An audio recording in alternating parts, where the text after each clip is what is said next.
তো কড়াইতে তেলটা দিয়ে নিলাম। এখন দিয়ে দিচ্ছি পেঁয়াজ কুচি, রসুন কুচি দিয়ে ভালো করে পেঁয়াজ আর রসুনটা ভেজে নিব।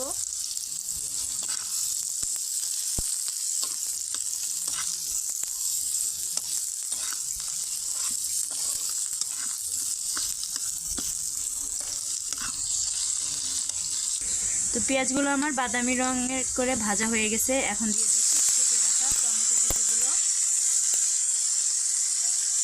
এখন এক এক করে মশলাগুলো এর উপর দিয়ে দিব। দিয়ে দিচ্ছি হলুদের গুঁড়া, লবণ, ধনিয়ার গুঁড়ো দিয়ে দিলাম। এখন দিয়ে দিচ্ছি মরিচের গুঁড়া অল্প পরিমাণে। এখন ভালো করে নাড়াচাড়া দিয়ে পুরোটা মিশিয়ে নিব।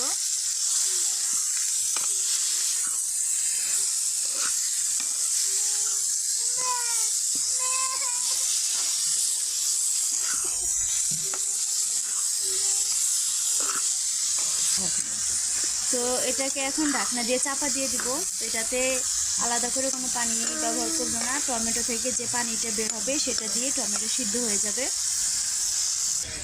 তো দেখুন ঢাকনা দিয়ে চাপা দিয়ে দিলাম। এখন এটাকে অল্প আঁচে জাল দিতে হবে।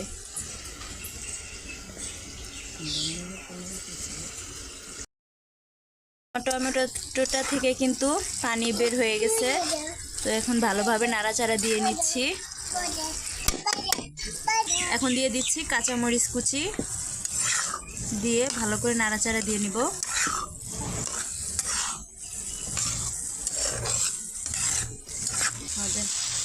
এখন দিয়ে দিচ্ছি ধনেপাতা কুচি, দিয়ে ভালো করে নাড়াচাড়া দিয়ে নামিয়ে নিব। দেখুন ভালো করে নাড়াচাড়া দিয়ে নিচ্ছি।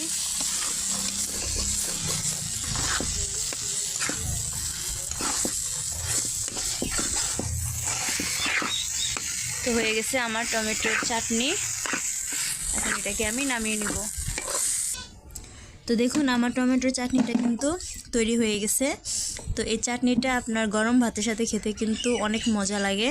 তো যারা খান নাই তারা একবার ট্রাই করে দেখবেন। আর যারা খান তারা তো জানেনই যে গরম ভাতের সাথে এই চাটনিটা খেতে কতটা সুস্বাদু এবং অনেক মজাদার।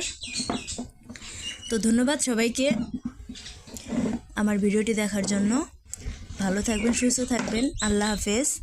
এবং এরকম নতুন নতুন ভিডিও পেতে অবশ্যই আমার চ্যানেলটি লাইক, কমেন্টস, শেয়ার করে দিবেন। ধন্যবাদ।